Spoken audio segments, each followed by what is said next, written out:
I've become more powerful than any Jedi. My master will never allow the Republic to get away with this treachery.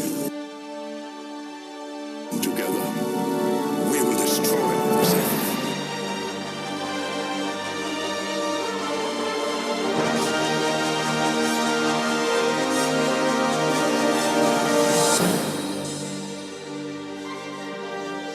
Hello, everyone, and welcome to the Contiengecy Plan Podcast. My name is Jedi Master David, and with me, as always, is Darth Austin. Hello, everyone. Yeah, guys, welcome, finally, to our all Dooku Jedi Lost podcast. What? Dooku Jedi Lost. I'm sorry, we're doing a review of that? Jedi Dooku Lost. No, that's not what you told me. Just kidding, it's an all real Avros podcast. Well, hi there, young ones. Yeah, guys, we are finally going to go over Dooku Jedi Lost, the audio drama. Oh, you have notes. I've got like 6 pages of notes, 5 pages of notes. That's double-sided. Did you write those while you were listening to it in the truck driving to work? No, I just did them at work while I was supposed to be working. No, I'm just kidding. I'm kidding. Yeah, no, we don't have a physical book, so I didn't want to forget things because there's a lot to go over in this audio drama, and I gotta say, I loved it. I did. Just too. right out, spoiler alert, I loved it. Coincidentally, You just ruined it for everyone who hasn't listened to it. Coincidentally, yet by saying this is going to contain all spoilers, so if you haven't listened to the audio drama, why are listen you here? to our podcast because it's better than that. And Why do then you go have to listen. be one of those people who listens to reviews before just, consuming the content? Why couldn't you have just looked at the title of this particular podcast and said, "Yeah, they says Dooku Jedi Lost review, but I think they're joking." You know what I think could eventually become a thing?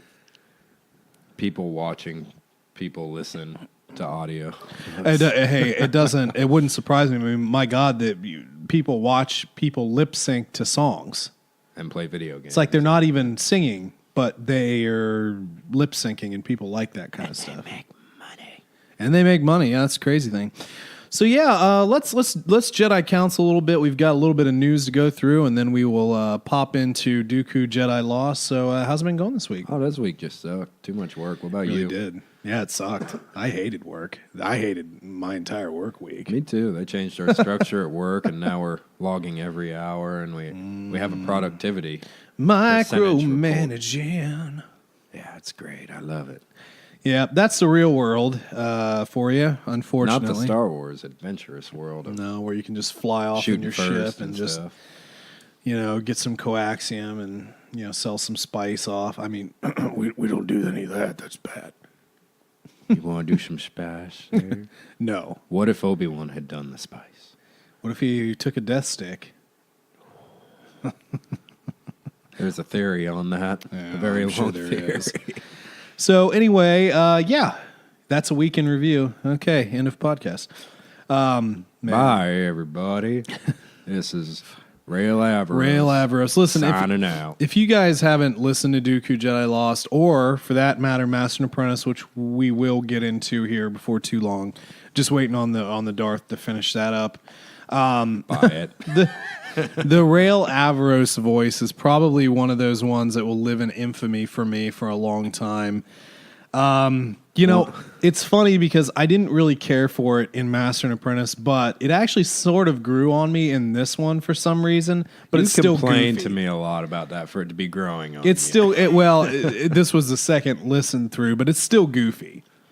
Yeah, I started listening to it again. I didn't quite get to Avros. I was kind of looking forward to it, honestly. Well, you text me when I finally got to it. Yeah. when you got it to it. It's like, oh my God, I get it. I literally, I wouldn't have even had to say that I was at that point. I could have just texted, oh my God, and you would have known what I was talking about. Yeah, probably. But yeah, so we'll get into that a little bit. Let's HoloNet a little bit here because we've got a couple things we can talk about. So let's start out with the non-Star Wars option because, Trones. Trolls. Because Trones. Okay. So Game of Thrones. Throne, Game of Throne. Ended last Abruptly. week. Yeah, it was... Are we spoiler-free on this? No. Good. No, I don't care about that. You It's realize over. the only people who are listening to us right now are the ones trying to avoid Game of Thrones spoilers, and you're just Good. ruining our view count. Good. Leave the negative reviews on YouTube. Positive reviews on iTunes. Thank you very much. Wow. Very divisive. A lot of people were really upset about the ending. And, I'll just say this. Too short. Well, I'll say this first. The books will be different. I don't care how many times D&D talked to Martin. The books will be different. He's got 2 books. Winds of Winter and then Song of Spring, I think is what it's called. So there's going to be a lot of detail. I know he's going to put. I think he's going to flesh out Bran more, like make that more. I don't know that. I think maybe one of my biggest gripes, or I'm just jumping in. One of my biggest gripes, I think, is that I don't think D&D understood the Three-Eyed Raven well enough. No, they didn't. But the final episode, to be honest with you, on our last episode, we kind of did it in advance. So I don't know what episode we talked about. I feel like we left off on 4. So I believe we did, 4, yes. skip 5, whatever. Because 5, the big thing was spoilers. Daenerys went freaking Ate insane and just burned the entire city of King's Landing, and everybody died except everyone.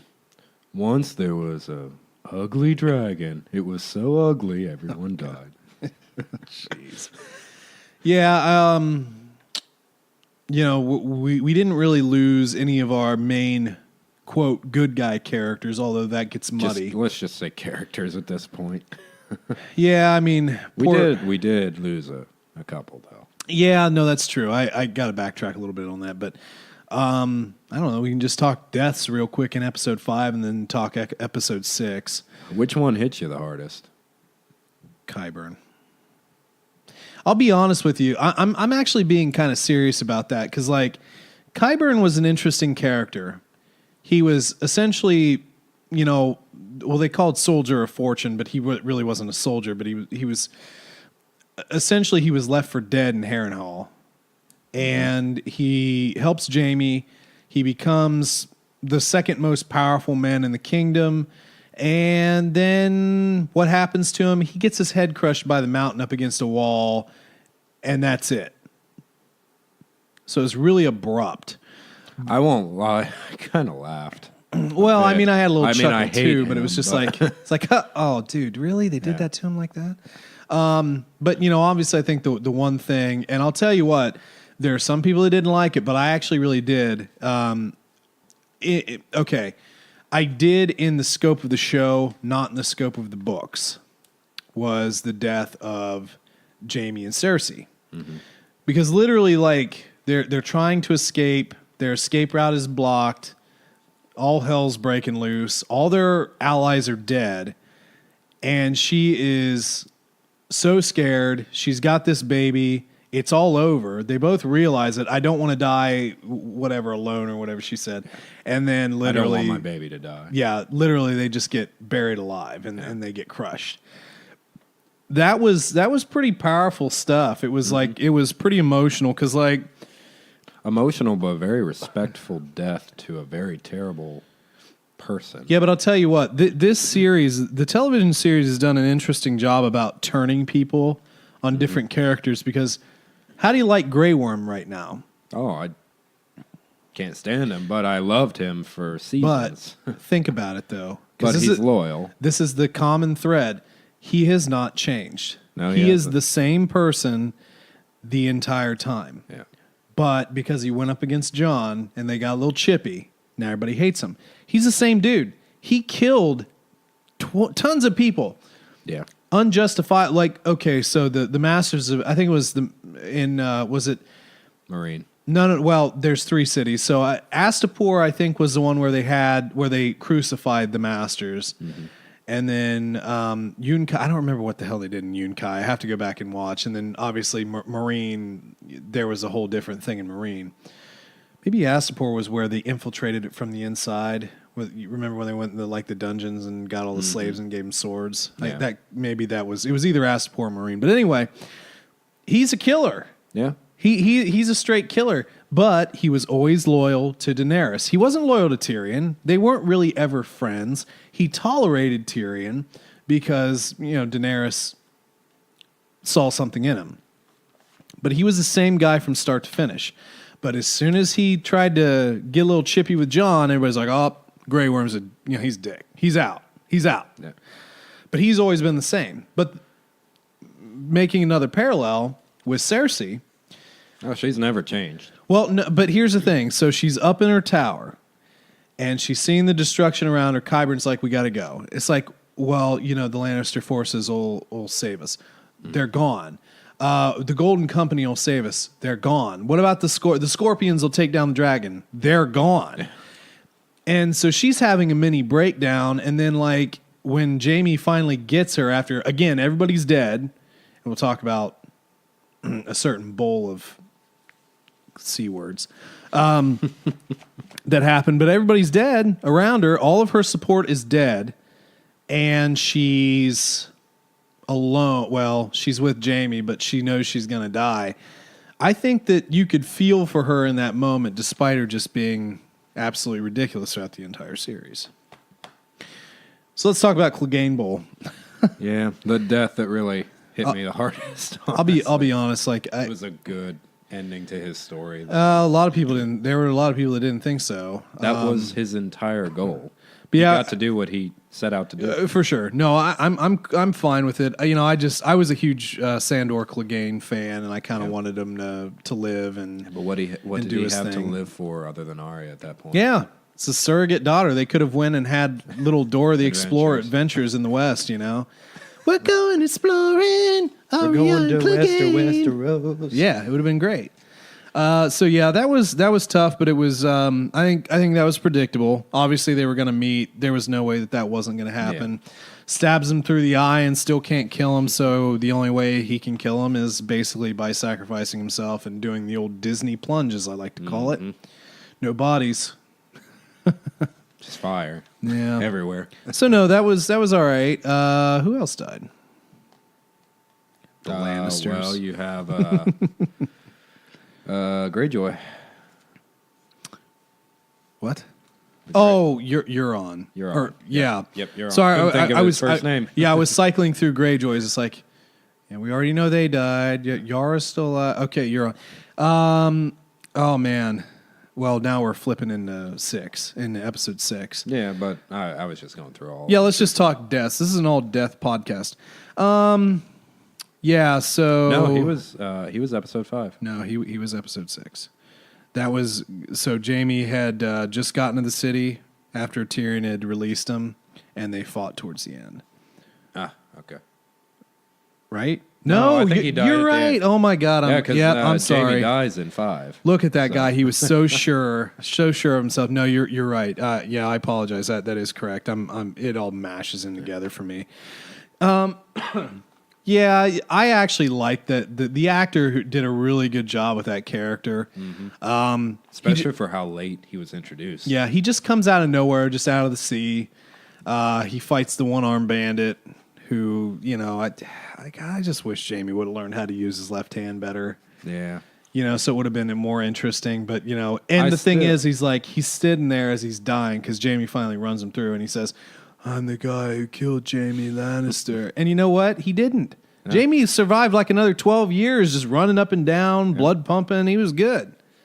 So what, we didn't really talk about him a whole lot. What do you think of Jaime's character arc? Because I think that he's the most interesting to talk about. I was fine with Jaime. I mean, he wasn't my favorite character, but, he was very integral in a lot of different things. I did not like the Brienne and him thing. Yeah. I thought that was a waste of I feel like that was a bit forced, the whole thing. Yeah, I didn't like that all that much. A lot of fun dialogue between them. Yes, I won't argue with that. Well, but, the two actors have a really good rapport as well. But no, I like Jaime. I think he followed the exact course he should have, and I'm cool with that. A lot of people aren't either because he just reverted back to being an evil person. No, he didn't. It's like he didn't do anything bad other than the Brienne. And yes, that was terrible, but his life is based upon love. Yeah. And his love is a little weird and it's offbeat. but that he's lived his entire life for love and for family. And you could argue that even though he had a major change in character, his core remained the same throughout the entire arc. Basically. Orc. So let's pop into 6. Again, we have some other Star Wars related stuff to talk about too. Episode 6, After the Burning. Another stare down with Grey Worm as he slaughters helpless Lannister soldiers. Tyrion is taken into, quote, custody. I did like that scene where Dany, where Drogon drops off Dany and like she's walking forward and he unfurls his wings behind her. So that was really cool. She makes her speech basically talking about conquering the world. And how it's never going to end. Yep. And Tyrion tries to talk Jon into essentially killing her. It's like Varys was right, obviously. And he throws his pin. Yeah, he did. He threw his pin. The He's pin like, heard screw across you, the world. Screw you, Dany. I do have to say it did lead to one of the best scenes I think in this series, and people can debate all they want. I loved it. It was very emotional. It was very raw. It made it difficult for him. Yeah, I thought it was extremely well done. A lot of people thought it was going to happen, but when he enters the rundown throne room, and Daenerys never sits at the throne. You notice that? She never sat the throne. She touched it. She never sat it. And, she kind of turns back to herself a little bit. Which is why it makes it harder. Well, she loves Jon, and Jon loves her, and there's a lot of conflict, but they actually do love each other. But Jon clearly understands that to have a dragon rule the world here is the wrong thing for the world. Is it the wrong thing for the world? I don't know. I think that's debatable, but regardless, they kiss, they share an embrace, they, you're my queen forever and all this stuff, and then promptly stabs her in the heart. Now, a lot of people, say that could fulfill the Lightbringer prophecy, although I would have liked him to use Longclaw instead of a dagger, just to make it cinematically effective. Did you see the picture? There was a picture of her and Kit Harington and the two writers, D&D, in the room like afterwards, and they're all smiling and stuff, but nobody noticed until later. Somebody pointed out she had the dagger still there. No, I didn't see that. I don't remember if that was in Vanity Fair or not, but I saw that pop up, a few days ago, and I was like, oh, that's fantastic. So and nobody caught it, obviously, because there was no like. Well, let's not talk about catching things. I'm done with that. But anyway, yeah. So Drogon comes down, and how does he know that Jon killed Dany? Who knows? Nobody should know that he killed Dany. He was the only one there. But anyway, so Drogon understands that the thing that actually killed his mother was the throne. Was the throne. So he melted it, which was just a perfect representation of everything wrong with that society. Yeah. For a fleeting second, I did think he was going to just burn Jon, and it was just going to be over. But nope, he turned it on the throne, and then I like the part where he was like nudging Dany with his foot. Yeah. But he carries her off, to the Red Priestesses so they could bring her back. Season 8, Season 9, Season 10, whatever. After that, obviously, Jon's taken into custody. The Unsullied turned into giant D-bags. And then we have the Council of Lords. The Council of why are these people together? Yeah, brought all the Lords together to essentially decide on what's going to go on. Yes, all the Lords and Sam and Brienne. Well, Sam is the Lord of Hornhill. Yeah. He is the eldest Tarly. Yeah. So technically, he is the Lord of Hornhill, which would be a badass place. Although if I had to pick anywhere, I just want Bear Island. I just want little old Bear Island with my 62 fighting men. I mean, the Mormonts aren't around anymore, so it's free. True. So anyway, they basically come together, and Tyrion does his last speech here. And essentially, what they come onto is phrasing. Come onto is that they essentially have to pick a king, not a queen. Did you notice that? Mm-hmm. So essentially, they have a vote on the Lords, and they had little democratic thing with Sam, Bull which crap. I actually didn't like. I don't know why, I just didn't like it. It was attempted humor in a situation that didn't need to be humor. Well, they already twisted the knife in Edmure as he was like, well, I could do it. And it's like, sit down, uncle. I didn't need more. But anyway, we had not necessarily twist because a lot of people predicted this, but Bran the Broken. And I'm just saying this because I'm a fan and I've read books and I love the series. You know what? Screw the Unsullied. Let's trick them. Let's bring Jon out. Jon's king in the whole darn thing, and then we slaughter all the Unsullied. That sounds like a Gur ending where everybody dies. Yeah, so anyway, Drogon comes back and just follows Jon. Well, I'll be honest, that was another thought that I had in the throne room. It's like, does Jon just get him now? Is that like his dragon? That'd be like. What I how wanted cool to would it happen have been? was him try and kill him with fire, and he just withstand it and be Yeah, like, that would have been cool. Yeah, But- you're mine now. Well, obviously that's not going to have you burn his Right. hand early. But anyway, it would have been so cool. He literally gets on Drogon and then just kills all the Dothraki and Unsullied. But I like the Dothraki. Well, Nobody likes the there's, There's Dothraki. technically none of them left if we They Battle all of Winterfell. Really, they all died in Winterfell, but they're back. A lot of Unsullied left too. Yeah. Anyway, It's like, are they having babies and they're like clone babies and they're just raising them very quickly? yeah, we had a crossover. But yeah, let's see. So Bran the Unbroken becomes king. No, Bran the Broken.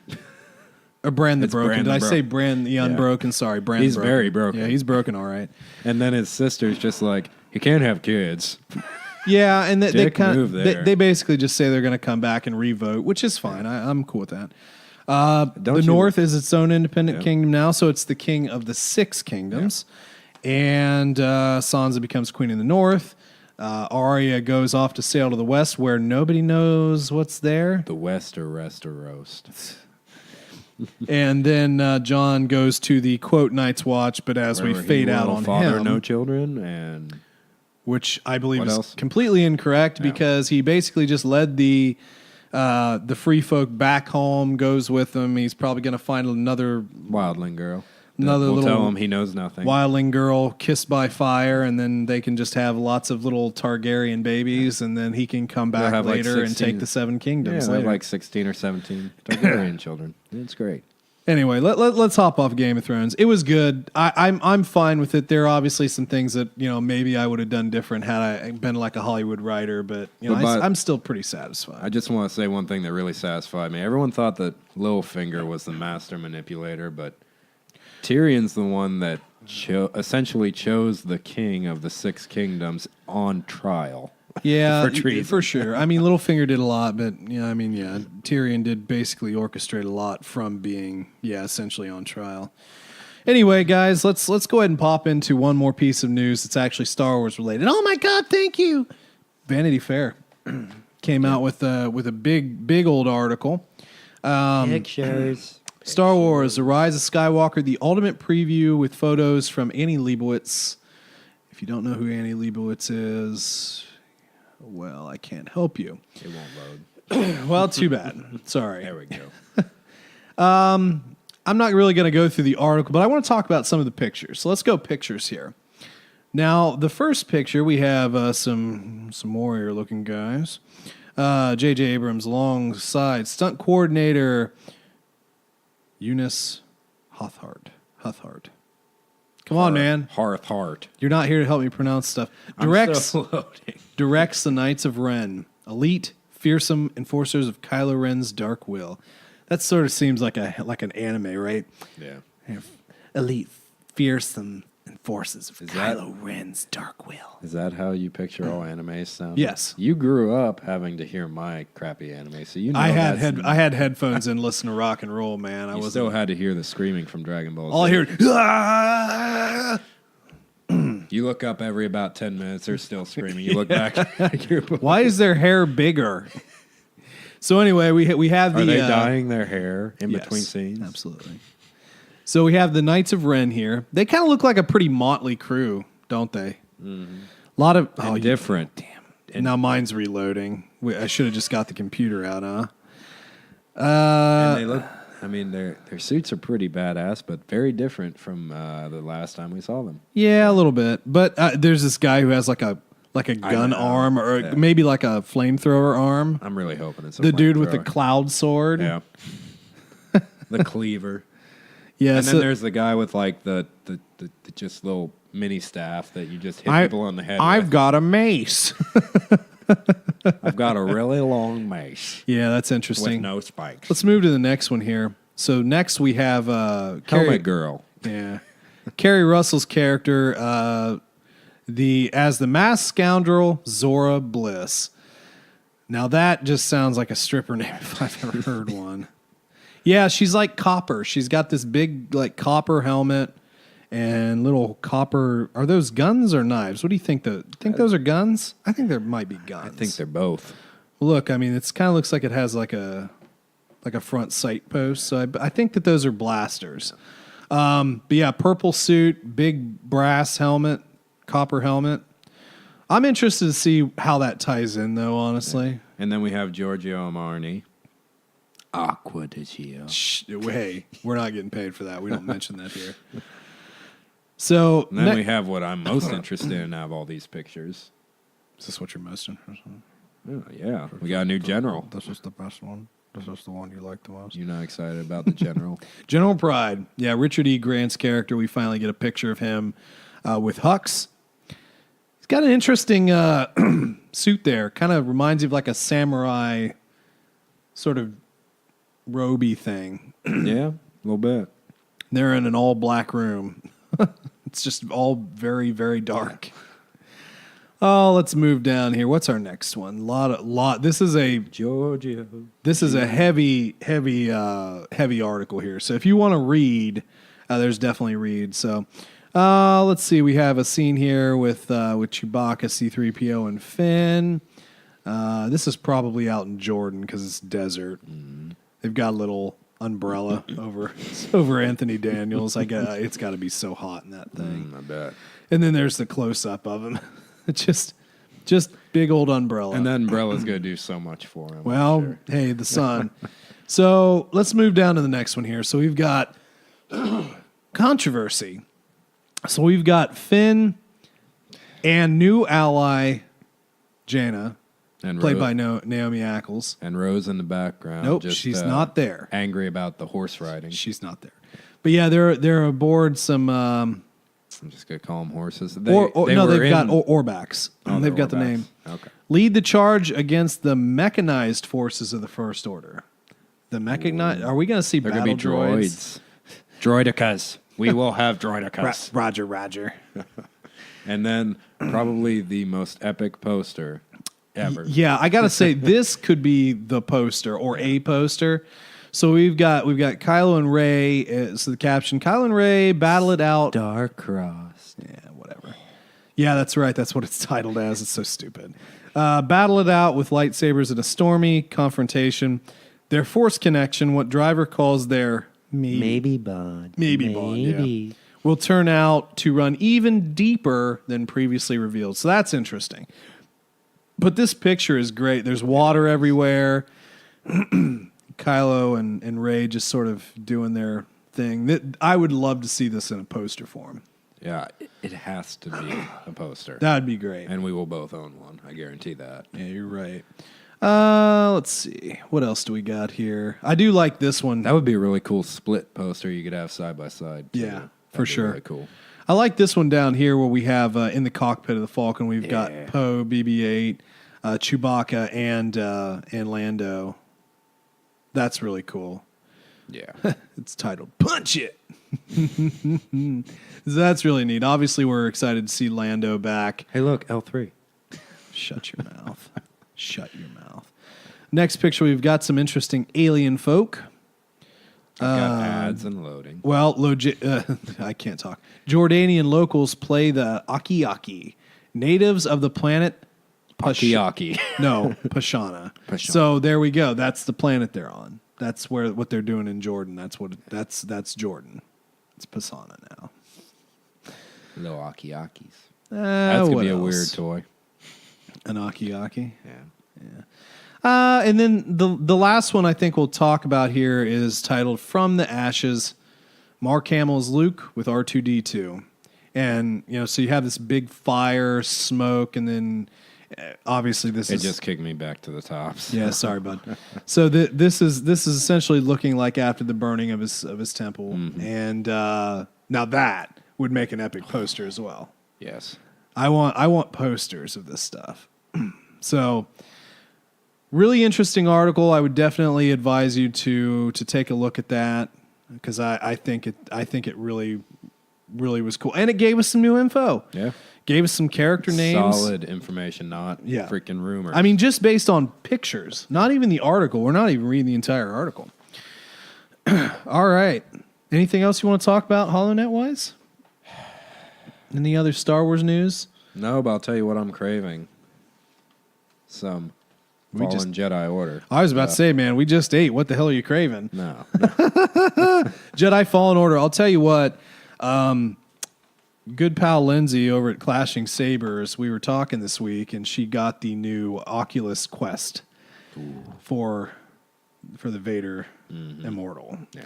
And I started looking at it, and I was like, you know what? You need to stop trying to help me spend money. Like, why does everybody want to help me spend money? It's like $400.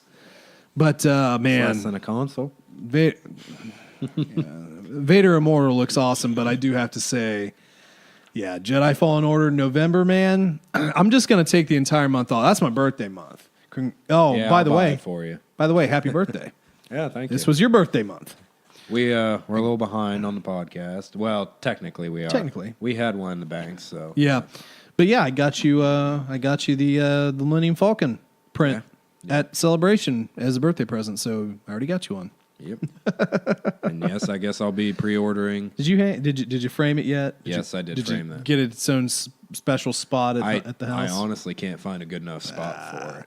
I'm about mine to are right up there, up in the living room. I'm I about love to them. tear stuff off the walls. I don't really care who's mad about it. Fantastic print. So yeah, happy birthday. And then, but yeah, when November kicks, we've got books. We've got games. We've got November. We're already behind. November is going to be ridiculous. It is. But it'll be like kids at Christmas time again. God, it's so good. It's going to be so good. So okay, drum roll. Let's talk about Patreon.com. Just kidding. You can check us out on Patreon.com. We have our Dinner with the Patron series there. Also, and it's time for a review of Revan. Yeah, well, we've got one of the Star Wars movies we're going to eventually review. Well, we've got a lot to get into, and to be honest with you, I think I haven't really told you this, but we've discussed it. I think we've already discussed basically finishing up Dark Tide 1, and then I feel like we're going to have a bit of a time with a hiatus from the new Jedi Order to read some canon material. The focus of this podcast is always going to be keeping legends alive. Yep. But, we talked about it in our last podcast that we're going to start. But we don't want to alienate ourselves from the new Star Wars. True enough. We're always going to keep those books in mind. We are going to continue to do them, but just in more chunks than chapter by chapter. Because honestly, some of that got a little tedious. This book, for me, probably... Yes. Last book was not tedious. Yeah, this one has been. Vector Prime is great. This one got a little tedious. It probably broke me a little bit. So we're just going to split them up in the 4s and then do a recap. But I want to mix in more canon stuff, which means you, unfortunately, are going to have to read way more. There's I'm gonna cheat and do Audible way more. That's what I do. The problem is I can't take notes as often when I do that. I understand. That's the only problem. But see, I do. That's what I do at work. I pop in audiobooks, and that's how I get through books because I love literature. But it's tough for me to sit down and just read a book through and through. It really is. Audible's been great. Yeah. We're not sponsored by them, by honestly. the way. But if you want to sponsor us, I'm at the point where if I try to sit down and read a book, I just get tired. Yeah, no matter how much I love the book. I get it. So yeah, we're still going to continue down the new Jedi Order because I do love that series dearly. But we're also going to start mixing in more, just like Dooku Jedi Lost, because some of this stuff is just so good and we can't ignore it. Oh, and other big news for you finally started Clone Wars. Yeah, I stayed away from a lot of the cartoon series for a long time. It's not because I thought that they were dumb. I just didn't watch them. It takes a lot for me to want to sit down and watch TV shows. Oh, it's a bigger or commitment movies. than a movie. It really is. So yeah, I went to the Half Price bookstore, bought seasons 1 and 2. I got the nice special edition discs and everything. So I watched through those pretty quick, and I got the third one the other day. I'm going to go look for the rest of them, but yeah, I actually really love it. You know, I get the Ahsoka stuff now a lot more. Obviously, I knew who Ahsoka was, but I get it a lot more. You know, I think that I want to build a Clone Wars Obi-Wan. Yeah, that's some pretty cool armor, isn't it? Because that is probably the coolest look I think I've seen him have. So yeah, That's the Obi-Wan we wanted in Attack of the Clones, honestly. yeah. But no, I'm really into that. And then once Disney Plus drops, I'll get into, you know, we'll probably start talking Resistance and Just think $350 a month if we split that to have access to everything. yeah, we're getting it. Yeah, we're getting it. So Resistance and Rebels. We'll probably be dropping HBO once we That was- rewatch Game of Thrones. That was one of the and most popular memes. It was like Arya cutting Walder Frey's throat. It's like I don't remember the exact wording, but it was like all Game of Thrones fans after the season finale cutting HBO off. Yeah, they're gonna go bankrupt now. Well, I mean, I don't have any other reason to keep it, but yeah, I do want to rewatch the series at least once, and then I'm down with killing it off. And that'll be about the time for Disney Plus to come into effect. Yeah, So for sure. It'll be perfect. All right, so Now it's after about almost 40 minutes. So Let's an get hour started. later, let's talk Dooku Jedi Lost. Let's go over your notes. Oh man, okay. So a couple things. I loved it. What do you think of it? I loved it. We Awesome. already said that. That's it. That's the whole review. Bye, guys. I did like that they had several voice actors and actresses in the thing instead of like one guy doing it the entire thing. Let's just, because there's so much love for this, just get it out of the way. What didn't you like? Let's just get the negative out of the way first instead of dwelling on What it. didn't I like? And I already know one The thing. that Jedi annoyed Council? me. Yeah, the Jedi in general and their philosophy. I can explain that a little bit better later. It's kind of hard to do that without like just maybe we jumping can't. in. Maybe we can't say why we. Yeah, let's just get into it. Let's jump in because there are a couple things that I wasn't super fan of, but I really did enjoy this, and I'm really looking forward to if they ever put out a print version to have the print version. Oh, I will have it. Yeah. So anyway, we open up with Ventress, who I now know is heavily seen in Clone Wars Yeah. animated. You can actually TV follow show. her character arc now. I know who Ventress is, obviously like Dark Disciple, and she's been around the universe, so. And she's essentially going to go on a interesting little journey. Yeah. Very short journey. but Into- very. Yeah, into the Very Dooku interesting. life, into the life of Dooku. Stumbled on words there. Onto the Dooku life. Got that Dooku life, baby. Okay, let me ask you this. Did you, over the course of this book, get tired of hearing... It's not a book. No, whatever. I'm going to call it a book. Did you get tired of hearing Dooku over and over and over again? Nope. Okay, I did. Really? And like there was a part where Sifo Dyas, who's Sifo Dyas? We'll talk about it here in a second. But when he's like playing around with, there's like Dooku, Dooku. It's like, oh my god, that's the worst name to have ever. That wasn't Dooku's fault, though. You can't blame No, him. I'm just saying it's like you have the worst Yes, name that was- ever for a kid because you're gonna get called Do and Doo, and it's like, man, come on, it's not fair. At least it wasn't his rival that called him that. Yeah, yeah, that's true. So first and foremost, we figure out that Ventress has a little voice in her head. She's got a little Jiminy Cricket Yeah. in her head, which was her former. No, I think Master. she's just insane, but that's okay. Wow, well, she is insane. But Kai, Yep. who we hear a little bit more about later, but he's constantly kind of in her ear.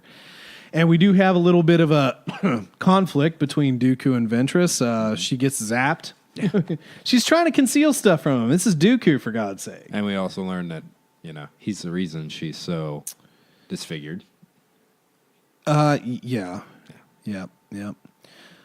Okay. Well, and the other thing, she's battling this voice. Is like, is this really her former master? Mm-hmm. Is this like, am I going insane? Yeah. Is this Dooku? But Dooku gives her some holodiscs. Mm-hmm. And these wind up being communiques between him and his sister. Jenza. I wonder how they spelled Jenza. I spelled it with a G in my notes. I would too. Think they spelled it with a J? I hope not. That'd be kind of a cool name. Jenza. Yeah, I kind of like it. Are you naming your first daughter Jenza? No, I'm going to name her Khaleesi like everybody else. But in a world of Khaleesi, can you imagine all the names that are going to be out there in the next decade? It's just going to be all that was actually part of the problem. Is there were a lot of people that were naming their children Khaleesi, which is weird, by the way, to me. Not Daenerys, just Khaleesi. Khaleesi. Yeah. Daenerys would be cooler, honestly. Yeah, Daenerys sounds like a sweet name. And so many more Johns. John. It's like Jon John. It's like, are you just boring, or did you reference Game of Thrones? But that's not his name. It's Aegon. Well, you're not talking Star Wars. But they already had their kids and named them, so they can't change the name. Okay. So we actually come up on Sereno. They're having a little party thing. Look at us, we're Jedi. Yeah, well, it's for Sereno. Yeah. I mean, they're trying to show how cool they are. But the Jedi are there, and we have Dooku and little Sifo Dyas. And I was really excited when I heard that name because it was like, I've wanted to know who this is for so long. Because the first mention we get was Master Sifo Dyas on Camino when Obi-Wan goes to figure out what the hell they were doing with the clone army. Yeah. It was commissioned by Jedi Master Sifo Dyas. Sifo Dyas died many years ago. Hello there. I swear, if I did wind up making that armor, that's all I'd go around and say. Just like I'd go to cons. Hello there. How are you doing? Hello there. Do you say anything? Hello there. That's all I could say. Do you want a burger or a hot dog? Hello there. If I ever met Ewan McGregor, it's like, can you just say it? Hello there. Can you say it more enthusiastically, please? No, it drains my vitality every time. I paid for this autograph session. I would get his autograph. If he were at a con, I would get his autograph. I don't do autographs. I would get his. Yeah. There's actually a theory out there. I'm sorry, I'm a big Star Wars theory fan. That's labeled, why did Obi-Wan say hello there? Because hello there. All right, let's polite. We're really getting off track. Yeah. Let's go into it. So we actually have this whole thing, which I thought was super weird. So what happens? But the two young initiates bump into Grandmaster Yoda. Yeah, I like the sound. Some of the sound effects were a little cheesy, but and then what is it? Master Braylon and who's the Bird Master? Yeah, I can't think. You can't think of his name either because I can't. Oh, that's so bad. I can't remember his name. I literally just re-listened to this like today and yesterday too. I was listening to it on the way here. But anyway, so and I didn't write his name down. It might be written down somewhere else. But anyway, they spring into action. Well, Braylon's like super mean to him. It's like, what are you doing? How could you do this? You're an idiot. It's like, you just bumped into the guy. Make this mistake again. They will not. What? What mistake? Yeah. He just bumped into you. Get over yourself. You walked into him as well. I mean, you saw him coming and you can flip around and do flippy Jedi stuff. You can take a hit, right? And by the way, I love how he says Sifo Dyas' name. Young Sifo Dyas. Yeah, he always goes, Young Sifo Dyas. Young Dooku.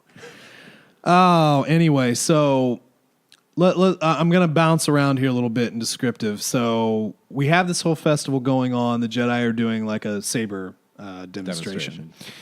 Then we kind of go into Count Gora's family, who is the ruling bunch of jerks. Ruling member of Sereno. So you have. Let's talk about that. Do you remember the quick. mother's name? Lady... Yeah, I can't remember. Gorette. I feel really bad. Lady Sansa. No, shut your mouth.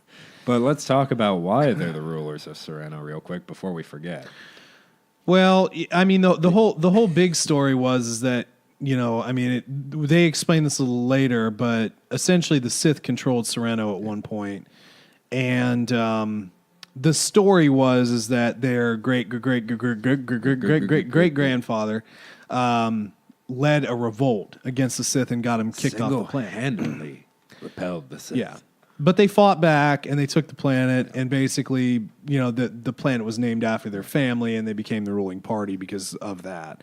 And then became a member of the Republic, which is something Count Gora didn't like.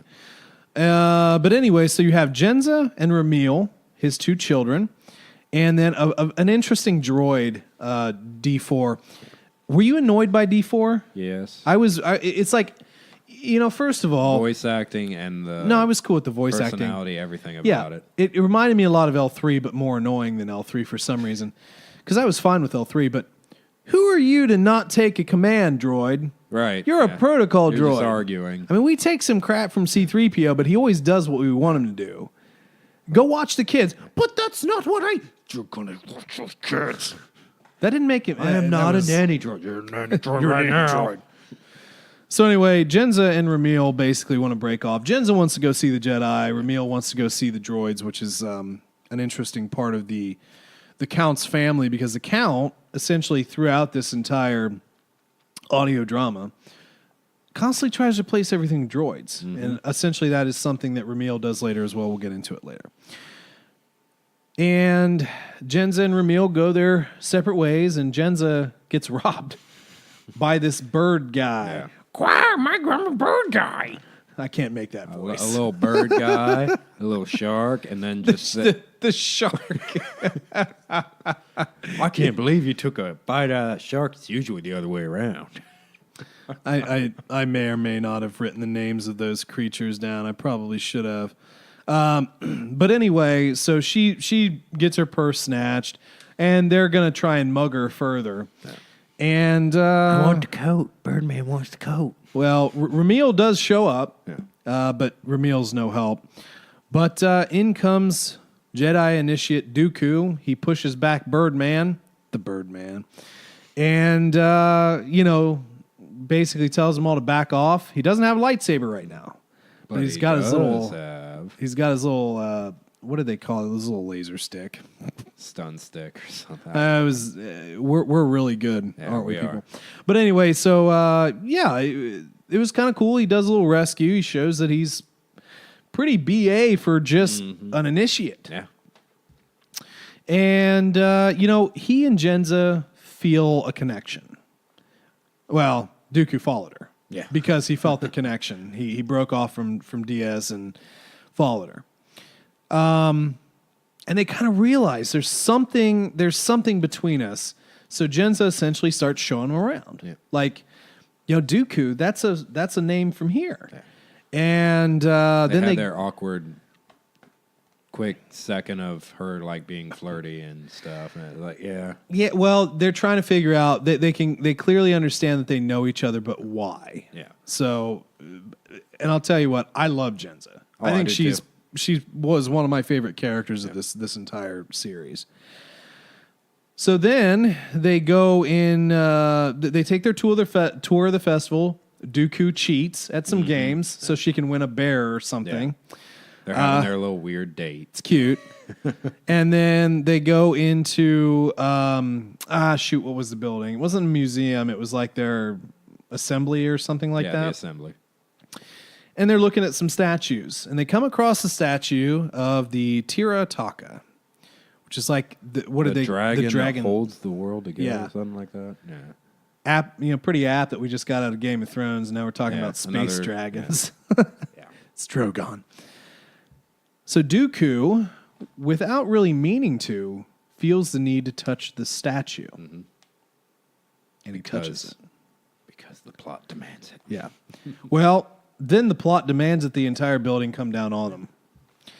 So this was kind of an interesting part of Dooku's development. So they're trapped under rubble, He and Jensen can both communicate with each other, but they don't have their communicators. And she's like, well, can't you like just, move all this stuff? You're Jedi. And then he starts reciting his mantra. I'm one with the Force and the Force is with me. That's not what he said, but I like that from Rogue One. Anyway, so the rocks start moving. I'm doing it. And then he hears Aroth and Sifo. Sai, I'm doing it. This is pod racing. I'm doing the do. He thinks he's lifting these rocks. Not you, buddy. Not you. Winds up being Master Yoda. Yeah. And then after a while, and this is interesting, so Master Yoda cannot keep all these things afloat forever. Yeah. So he actually enlists the help of the other masters, and in combination. So if 3 masters had to do it, and a little Dooku, he was not going to get that done. Don't you love how the biggest showcase of Yoda throughout the entire Star Wars saga is just him being able to lift heavy things? Yeah, true. Like, not combat, Yep. it's just lifting heavy things that kind of helps somebody Exactly. in the process. But Dooku was pissed. Yeah. He was not happy. He thought he was doing His it. ego He felt weak. hurt worse than his leg. He felt weak, and he felt like he failed. Yeah. But you know what? It drives him. Jensa was okay. And then he learns the secret. That Count Gora Isn't his father. But he is. Count Gora, good to see you, it is. Man, what a D-bag. Yeah. God, he and later on he realized, because he looks into it, like Gora leaves him outside of the gates, Naked. to basically In a probably forest full of die. wolves. It's like, yeah, Sifo, didn't you know there are wolves in those forests?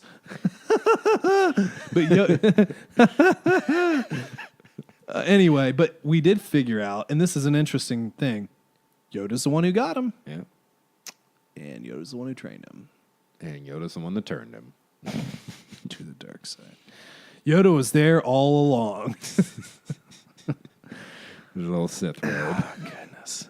But anyway, so he takes this pretty hard, but he gets a little package. What do they call it? A holocom. Mm-hmm. So that he can communicate with his sister, which is how Ventress is getting all this info. Through the reports he makes to his sister, and they talk a lot. Mm-hmm. He even admits that she's his rock through a lot of this, whereas the Jedi are like, well, the Force should be your rock. But anyway, let's take a look down my notes. Where are we here?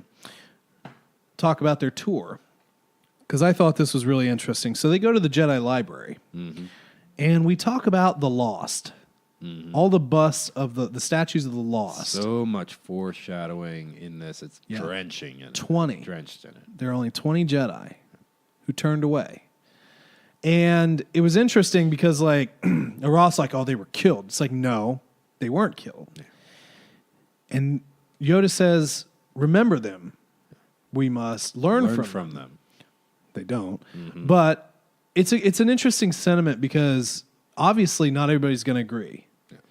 But there were 20 Jedi who didn't, and they left. And then we learn about probably one of my most interesting things, the Bogan collection. Real quick before you skip past it, I don't remember her name, but do you remember the statue that Yoda walks up to and says, sad that one was? I'm sorry. I didn't write all that down, unfortunately. I can't remember her name, but that really intrigued me. I wanted to know more about We that. might do another lore episode later, but I will tell you that I looked up a fair amount of, like, quote, lore from this, and most of it is not hashed out yet. Really? So most of it is lore established in this book. So a lot of the things in here are not present in the universe yet, as far as being fleshed out. But the Bogan collection, the Jedi just have a big collection full of cool crap. Yeah, for now. And so basically, Sifo, who's a troublemaker, who, again, is like my second favorite character. I don't know. Him and Jensen, they really are in a mixable in here. He's like, Dooku. I mean, we could. I found this Padawan's old journal. We could totally get in here and see some shit. So, so what do they do? That didn't exist, but did, but became a Sith, but didn't. There is lore on them, and you know what? I feel really stupid. I didn't write down that person's name either. Anyway. Oh no, I did. Terradine. Yeah. So Padawan Terradine, that was an interesting case. Yeah. Maybe we'll do a lore episode because we got a lot to get through. Yeah. So they they break into the Bogan collection. He uses sand to it's coarse to pick the lock. And rough. Gets in everything. It does. And there's another everything. part that I always forget that you remember, isn't there? What's that? Coarse and rough gets in everything. No, there's another. It's the thing that I forget. No, it's coarse, rough. No, there is one more, isn't there? Yeah, because you said there was trivia that you did. Yeah, and I always forget it. Yeah. I don't care. Yeah. I'm over it. I don't. Everyone's screaming at us right now. You're not true fans. Yeah, whatever. I don't care. I don't know why I never remember that. I should. But anyway, so they actually break into the Bogan collection because they're looking for the saber of Darth Krall. Yeah. Which is another interesting story, and we'll talk about that. Which is probably who you were thinking about, by the way. No, because they talked about that statue specifically. No, there was a woman. Okay, Yoda references. If you can't remember, I sure said I can't remember. We'll get back to it later. Well, Dooku kind of freaks out, man. He starts hearing some some growly noises. Wasn't that just the worst? It was. Yeah, I wasn't cool with that. Is this a dragon or a dragon tails dragon? Yeah. And then we actually meet Kastana, Jedi Master Kastana, who is another just super character. What's her race? Do you know? Oh, God, I don't know. Off the top of my head, it's not my notes. Come on, man. Come on. You got to bring some to the party here, too. I'm sorry. I'm just kidding. So, but basically, she's interested in what he heard. What did you see down there? And of course, they're being reprimanded, are making trouble and blah, blah, blah. But this leads to an interesting confrontation. Yes, it does. Between Dooku and Kastana. Because he's kind of messed up here, man. Mm-hmm. Something's touched his little tiny Padawan brain. Well, initiate brain. And, Yoda does search his mind after this encounter. Yeah. He's like, oh, he'll be fine. Strong in the Force he is. Suppress it, he must. Strong in the Force he is. But, Master Yoda, I thought you don't believe in prophecy and looking at the future. No. Evident this is. Like, shut up, Yoda. Yeah. Stop just contradicting yourself every 5 seconds. Well, here's the thing. So Dooku seems to sense a dark presence in Kastana. In reality, he's actually feeling it in himself. So he goes to Kastana and essentially duels her. Yeah, and almost wins. And listen, that's the crazy thing. He is a young one, and he seems to be able to outduel a Jedi Master, which is a very insane. old Jedi Master, because it kind of seems like she's one of the races that lives well past 100 years. Yeah, so I don't know. I don't remember if they said her age, but yeah, I mean the voice acting was definitely a little older. Yeah. But anyway, kind of a cool thing. Yoda just tells him to stop. Issues a word of command. Yell, just like, even though like the voice actor is like, stop. Yeah, and then they're like, he didn't even yell. Yeah, but he just yelled. And, so again, basically like Dooku said, oh, she's a Sith. She said she was a Sith. She mentioned this name. It's like, no Sith there was, Kastana was essentially kind of testing him. Mm-hmm. And to go from there, that's where Yoda, suppress this, you must, but this does create almost an obsessive interest for Dooku with Kastana. He wants her to be his master. Yeah. And then that leads us into a really cool part. I really like this, the initiate. What do we want to call this? The proving demonstration. I don't know if it's a demonstration or not, but yeah. Yeah, this was pretty cool. So they're basically going to show off their lightsaber skills, and the masters, well, the Force will determine who goes against who. Mm-hmm. So they pick names out of a hat and then blindfold them. And Dooku is the first one chosen, and his opponent, his buddy Sifo Dyas. Little sigh. Yes. Now, the thing is, Dooku pretty much easily beats him. Oh, yeah, he destroys him, but he uses the Force to get him back his lightsaber, and they finish their confrontation in the ceremonial way. Ceremony, that's what it was. Well, yeah, the whole thing is they make a real big point of saying that lightsabers are ceremonial. Yeah. The battling is ceremonial. But, Boy, wouldn't you have liked to see the 0G and the underwater duels? Dueling underwater, that'd be great.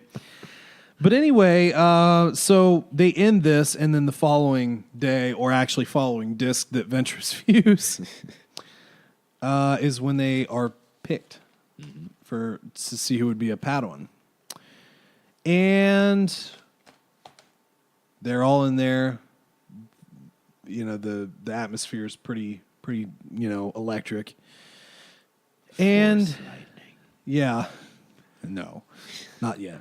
Couple masters choose, and then Kastana is there, and she chooses Sifo Dyas. This, I think, Don't forget Cress. Whatever her name is. The other Padawan that gets chosen. Oh. And no one has ever heard her Yeah, name. the first one chosen. Yeah. By Birdman Master guy. That we can't remember his name. That is bugging me. Yeah. We're gonna have to look that up and get it in the episode. But anyway, And then Braylon's just like, yeah, I'm good. we'll talk more about Braylon. But anyway, so Kastana picks Diaz. Dooku, I think he's kind of upset, Yeah. but A Padawan I will choose. That's a great honor for the Grand Master. Grandmaster? What? and he picks Dooku, which obviously we know that we know that happened. If they changed that lore, I would have been pissed. The lure. So it's cool. That is a big honor. You're being chosen by the Grand Master. Come on, how big's that? Although And the training's just so great. his training doesn't start off very good, so it does get delayed a bit because Yoda's an important figure. He's negotiating stuff. He's doing cool things. But finally, when he's called for, Yoda's just sitting in front of that great tree in the courtyard. Rest I must. It doesn't say anything to Dooku. So Dooku, for days, goes up to him. He's like training. He's doing his stances in front of, look at me, look at me. And then finally, he gets a day where he's just had enough. So he lifts everything in the yard. I'm going to rip this damn tree out of Well, in the big tree, blah, blah, blah, super old. And so he tries to lift the tree. Okay, so the...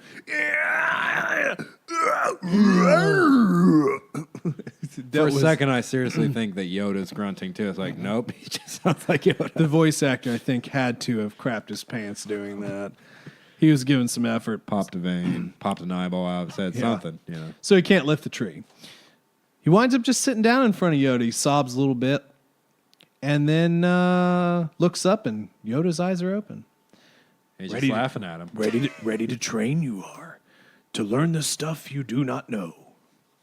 Which Got you, I did. it is important because, like, one of the things we've seen in Dooku is he doesn't really have the patience. Yeah. He is a little bit high-strung, and Yoda's like, you have to know patience. So that's kind of a cool thing. He never learns that. He never teaches him.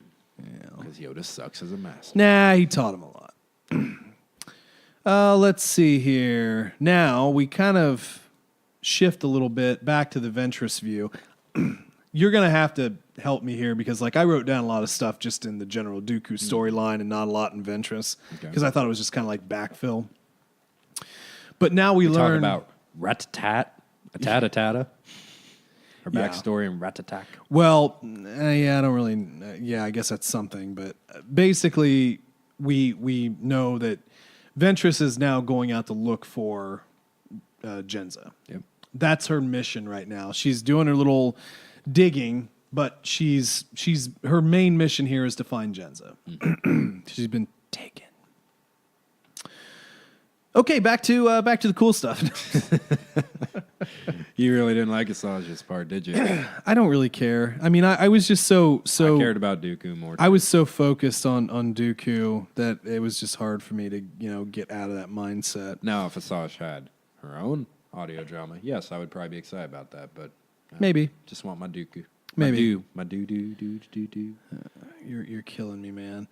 So let's move on a little bit here. So they're a little bit older. Diaz and Castana have been doing some traveling. And we learn that Sifo is having visions. Mm-hmm. And the biggest thing is, did he encounter something out on the adventures of Castana and Diaz, which would make an excellent show. Oh. Dark artifact hunters. Could you Sith artifact hunters? That could be a Disney Plus show. Yeah.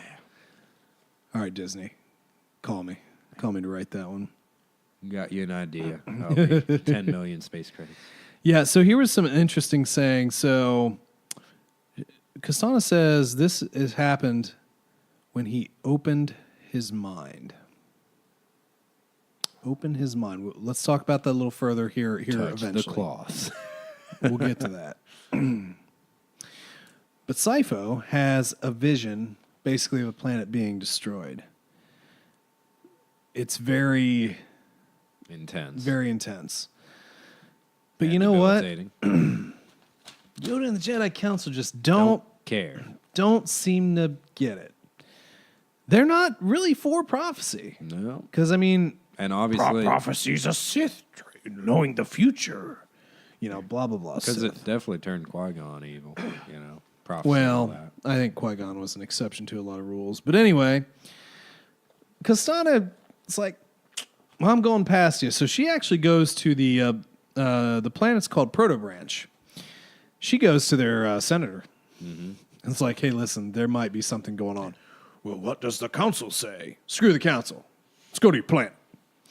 So the senator goes to the council, goes to the Senate and says, well, we might need to look into this. And so the Jedi wind up going to the planet. And Yoda's all butthurt about it, like, keep the secret from us. You should not. Yeah, I mean, I understand from his point of view, but like, knowing what we know about prophecy from other sources, we should be taking this seriously, and the Jedi just aren't. So anyway, they wind up going to the planet, and there is a disaster. It is true, and they're attempting to help with the effort to help people. So Sifo Dyas and Dooku have a little adventure here. They go to the hospital. Yeah. Now this planet is Bacta Farm. Bacta Farm. Yeah. So they're famous for Bacta. Cities in the sky. Yeah. So they go to the hospital to try and save the sickies. How could they be sick there? There's just Bacta. Just Bacta everywhere. Just be like, hey, I'm feeling sick. Throw you into Bacta. Yeah. That's how Bacta works, right? Yeah. Throw him in. That's what they did with Luke. They just threw him in the Bacta. Same with Finn. Except his squirted everywhere. So we I can't remember the female doctor's name, but Rala was the Wookiee. Yeah. And so they're trying to escort them out, and they wind up getting trapped, and essentially the Bacta tanks in the hospital are like exploding. Yeah. So the hospital's just getting flooded with raging Bacta. And the only end. Just raging Bacta. It's too thick. I can't see the Bacta. Bacta. And of course, then there's Sifo Dyas, the only person in the galaxy that can hurt himself in a tank of Bacta. Yeah, exactly. I love it. They actually wound up getting trapped for a minute there, and the voice, one of the voice actors was really good, doing the whole like, I'm Bacta in my mouth. Help us. Get us out of here. Bacta. It's terrible. They do wind up getting out though, so that's. And then they do the whole, Jedi Force trope that, they should always do with every movie. Just lift the person to safety with the Force.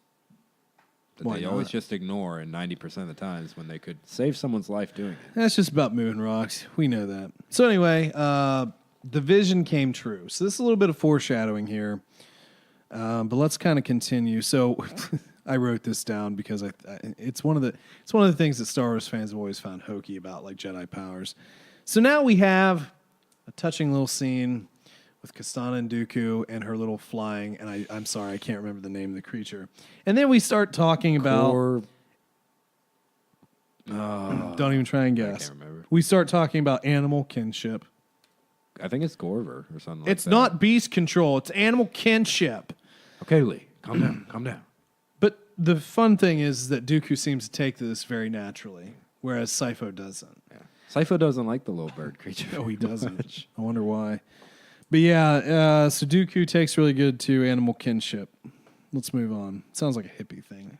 Foreshadowing Animal again. kinship. Well, there's some more of that. By the way, can you just imagine after this whole prophecy thing and it all happening, we're just back at the council room and Lee, Sifo, and Dooku are just in the center looking at Yoda like hands up in the air like, come on. Yeah. What you got to say? Yeah, I know. I know. So let's bounce here a bit. We do wind up getting a panicked call on the holocom from Jenza. And Perfect timing, Lee's in well, the room. yeah, Kasana's like, hey, That's not standard issue. It's not. So he actually has to go before the council, and they finally figure out that he's been conversing with Jenza. Yeah, Jenna Solo shows up. Jenza for years. And they're disappointed in him because obviously you're supposed to disconnect that, but he's saying it's like, she needs me. Don't punish her. Punish me, yes, but don't punish her because she needs me. And Dooku does bring up a very valid point while arguing with Kastana about this when he says that she was his rock. And she's like, well, the Force should be your rock. It's like, well, what if the Force was working through her to get me through? The Force isn't everything. Yeah. So why can't the Force manipulate a person in a way to, serve its own will? It's a valid argument. We need to talk about that more in the future, but let's continue. But God forbid anybody have an idea on what the Force is that doesn't coincide with Master Yoda. True enough. But we do figure out that their mother died. So there's a funeral, and the council does let Dooku go. Mm-hmm. Kind of a mistake. But he does go. And during that funeral, we have, Jenza's talking and doing her duty. Her dad's acting like a jack something. Yeah, brother's not much better. And then we find some protesters that crashed the funeral. Unfortunately, the Count has been replacing a lot of human jobs with droids. Yep. Automation. Evil automation. And it took a long time for them to start replacing people with machines. Yeah. We're way ahead of the game. Yeah. Well, so they're hungry. I mean, there's people that are starving. They don't have jobs. They can't make money. And essentially the Count's just doing it for himself and the high society. Yep. So these protesters, they're yelling, screaming. Well, the Count sicks the droids on. Yeah. And that pisses them off even more. Are these the things you're complaining about with the blasters pointed at you? So at this point, Dooku gets involved and tries to sort of be a peacekeeper, but during part of this, he does sort of reach out with the Force. Because Jenza goes in front of him, like to stop the droids from shooting Dooku. And then stupid happens. Well, so he reaches out with the Force, he does something, which we'll say in a second. And this something prompts a whole negative reaction. Count Gora basically winds up trying to pummel him to death. I'll kill you. Yeah. You're no son of mine. And after Gora's taken off of him, Dooku tries to go to his sister, and she's like, no. Yeah. Just go, Dooku. And then he realizes what he did is he knocked his mom out of her coffin thing. Little awkward. Exactly. Man. Page 2 of my notes. And now Dooku's a little older, a little more reserved, and a little more awkward. Well, the thing is, so Dooku at this point completely cuts off all contact with his sister, which is what the council wants. Kastana and Diaz are out artifact hunting. Still, Great series. I even put that in here. Would be a good show. And then there's 2 cool characters in the background just doing badass stuff we can't watch. And I'm like, oh, I want to follow them. Now, here's something that Castana said. I wrote down a few quotes here and there.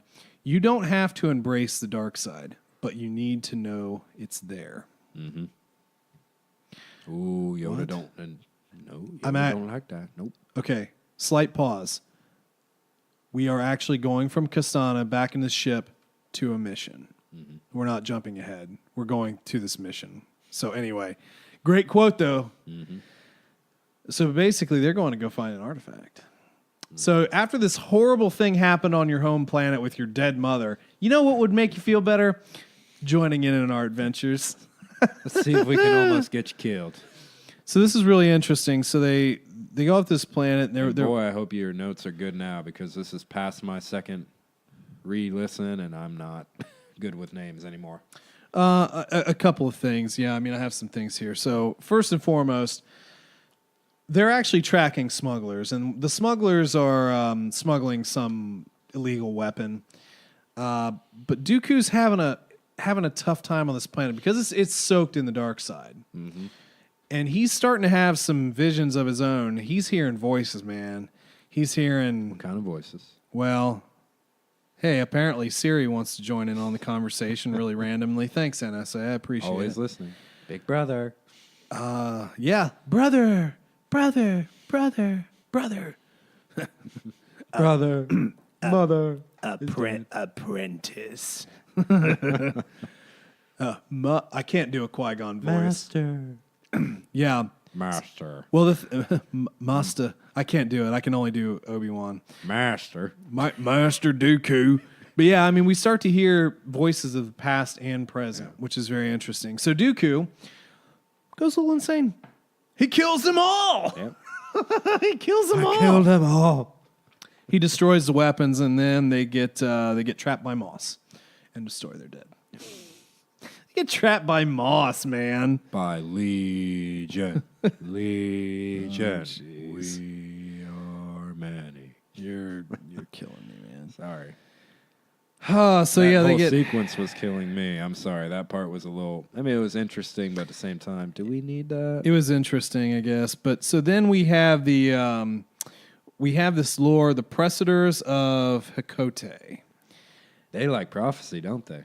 Yeah, and essentially, like, so Kasana, they're basically being hung by the moss, and she's like, "I thought all of you were gone," and essentially, what the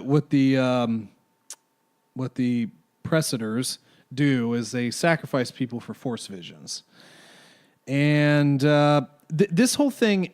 I'll be honest with you. I think I would have a lot better time understanding this fully if I read it in a book form, because I got a little confused in the audio drama. I did too. Okay.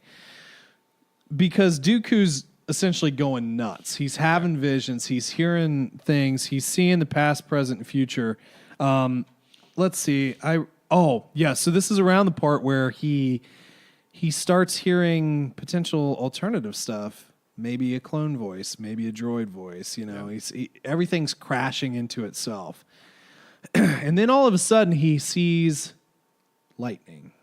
Yeah. And then the Preceder, I keep having a look at the darn word, is just dead. There's fires and stuff. Yeah. Now, interesting thing, Kasana tries to say, no, the lightning was never there. The lightning was there. We know this. So they do wind up getting out, but this is a big flippin' deal. Yeah. Okay, this is a big deal. He's been touched by the dark side. Yeah. This is his first real touch of the dark side. And he's seeing, I think there's even Ventress's voice in there too. Yeah, Master. And possibly her being killed. But anyway, because when we switch back to Ventress's view, it's like, somebody with bone white skin. That's totally me. But it's crazy. So he's been touched by the dark side. In a way that not many Jedi have. Yeah.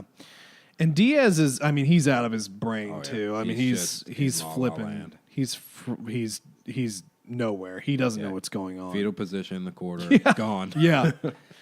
And then they bring out probably one of the most interesting things. I think I've said this a few too many times, the most interesting thing, but I'm very interested. The whole thing is interesting. This, I think I wrote down the name of it. They break out the cleansing ritual. Yeah. The cloth. Yeah, this cloth, this little bandage thing. And it is used, Kastana says it was used by ancient Jedi to cleanse himself of the dark side. What the hell? Why are we just learning about this? Also, because they would interact with it a lot more than the Jedi of today. They would be more willing to, open themselves to it. Right. They weren't so scared of it. They just embraced that it was there. They just didn't follow it. If I wrote this down correct, Gauze of the Luminous. Sounds right. So they do a little ritual, and they cleanse themselves. And, interesting to point out, Dooku keeps this with him For basically decades. on his person for a long time. Yeah. Always using it. Question. Pause. Question. We know that cough break. We know that Diaz was also using this. Do we speculate if this gauze thing with constant usage, do you think that maybe this might not have been the best artifact for him? That maybe it, adverse effect, too much of a good thing? Sci-Fi only had it for a few months. Yeah. Dooku had it for a long, long time. Speculation. We can Stronger speculate person, on it later. But And this is also interesting. Calling upon the three. Light, dark, balance. Yep. Wow. It gets into some gray stuff. Okay, so the three, obviously not in conjunction to this, but when I think about the three, I start thinking about Mortis. Of course. But their whole thing with this is finding the balance between the light and the dark. So this is definitely a gray object, yeah? Uh-huh. Very. And it really just ties together everything with, obviously, our favorite Jedi. Yep. Everything that happened. Rail Averos. Of course. His best Do freaking student. do. No, I mean, the interaction between Lee to Dooku and Dooku to Qui-Gon, it's something I always wanted to be there. So Well, we're getting it. that tie-in, I really appreciate it. So let's move on a bit, because then we get to meet our favorite as a little tiny Padawan. Yeah. Qui-Gon Jinn.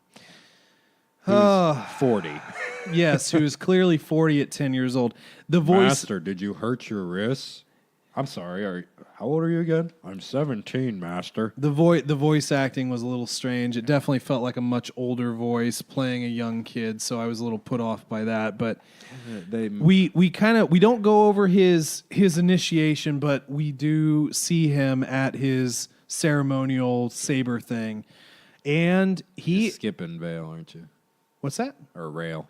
You're just skipping past him, aren't you? That's possible. The first interaction with Averos is before that, when Dooku's training the young ones, and then Averos comes up. Yeah, like, that's can why we you're have here. a duel master? Yeah, no, that's a good point. So yeah, I mean, basically we jump ahead a little bit, and Dooku is teaching. He's gray now. He's a master, and he's teaching the young ones. And Rail Averos comes in and wants to duel his old master. Hey, kids, how'd you like to see something, a little bit better than a holographic projection? So, I mean, that was interesting, and Dooku beats him pretty handily. But Rail takes it in good spirit. He's like, Okay, Salah, enough. But seriously, you children better listen to him. well, that's the thing. Averos is very loyal to Dooku. Yes, he is. A lot of respect. A lot of concern. And the interesting thing here is Dooku's personality towards Averos. Yeah. They don't match. Their But personalities don't But you know match. what? They're But neither did Sci-Fi. clearly friends. Yeah. They clearly have a deep They're on love different levels and than- respect for each other. And that's awesome to see, because like obviously the Dooku that we knew was a Dark Lord of the Sith. Yeah. But not everybody starts out as that. And really, There's probably a time when old Sheev Palpatine wasn't a bad guy. He's probably just chilling on Naboo, just being a little sheev. And truthfully, Then he turned evil. after listening to this, I don't know how you feel about it, but Dooku's story is pretty tragic, actually. He wanted to do well. No, it's extremely wanted to do tragic, good. and we'll get into more of that too. So yeah, we move from Averroes to Qui-Gon. He selects Qui-Gon as his apprentice, which is pretty big because he wasn't thinking about selecting an apprentice And at who all. else was there for that? Oh, Kai. Okay. Yeah. And this is actually part where Ventress and Kai have their another cough break. Have their back and forth. It's like, oh, you were here. But for some reason, Kai wasn't really remembering it. So again, it's this dichotomy. Is it really Kai? Is it a Force ghost? Is it her wasn't really mind around splitting? back then. Is it Dooku doing stuff to her? Phrasing, not really doing stuff to her. But, just playing with her mind. Gosh, stuff. So let's pop into the next pseudo story here. And God, what was the station that they were at? They're at some little. This is the part I'm most cloudy about, honestly. Anyway, so I can't help it here. it's not super crazy, but anyway, so Dooku and Qui-Gon go off on their adventures. They wind up intersecting Averroes again when they're at this particular place. The Jedi are conducting some peace negotiations with. When one of the ambassadors blows up, Yeah. and we learn that Literally they're blows yeah, up. like a gaseous people. Yeah. And we figure out that this seal, which apparently is very important, was stolen. So Detective Pikachu and his buddy Ash Ketchum, Detective Dooku and Watson, aka Qui-Gon Jinn, go about trying to figure out the mystery of the seal. Who was those darn kids? And we've gotten away with it, too. Yeah. I didn't write anything for this. See, Holy this, crap. This part was the least interesting to me, so I've already kind of blanked on it. Well, I kind of wrote down some stuff. Anyway, basically we wind up figuring out that Aroth stole the seal because he's in gambling debt. Yeah. Qui-Gon does a cool little thing here where he kind of is like, hey, Aroth, Hey, Roth, would you like to play, like a game with me? It'd be super cool. I don't really know how to play, but I've watched all holovids on it. Sabak. Yeah. And so I guess Aroth is just going to be the ringer. So he sets up this illegal game and they pressure him and they figure out that, yeah, you have the seal, arrest him, go back home. And then we skip around again. There's a lot of mini stories. And then there's Braylon. Well, we'll get to that here in a second. This is the continuation. We do kind of continue to get that great relationship that Dooku has with Kastana and Qui-Gon. It's really refreshing to see that he's having normal human relationships with people. Mm-hmm. But then we come to race. It's not pod racing. It's like bike racing on Coruscant. And the Jedi are supposed to go down there and, be cool, because we got to be cool. Yeah. They do send Dooku because Dooku's diplomatic and, they're like, well, you're kind of like a politician, so we want you to be there because you look good for us, which he doesn't like, and neither does Braylon. Yeah. And figured out Ramil is racing. Drunk racing. Yeah, he is drunk racing, and Dooku and Ramil have a little conversation. Not anything bad, but just kind Pretty of decent considering all things. Yeah, little veiled, but not bad. And then we start the race. Ramil is killing everybody. Yeah. But then he slows down, and then he speeds back up, and then he almost dies. And then he blows up. Kind of like that senator. Oh God, exactly. So essentially, here's the thing. So Ramil does survive, which is good, but Detective Pikachu then Detective goes Pikachu on, comes back out. a little mission to figure out what happened to his brother. Well, he starts getting into this world of corruption. We have a corrupt police inspector.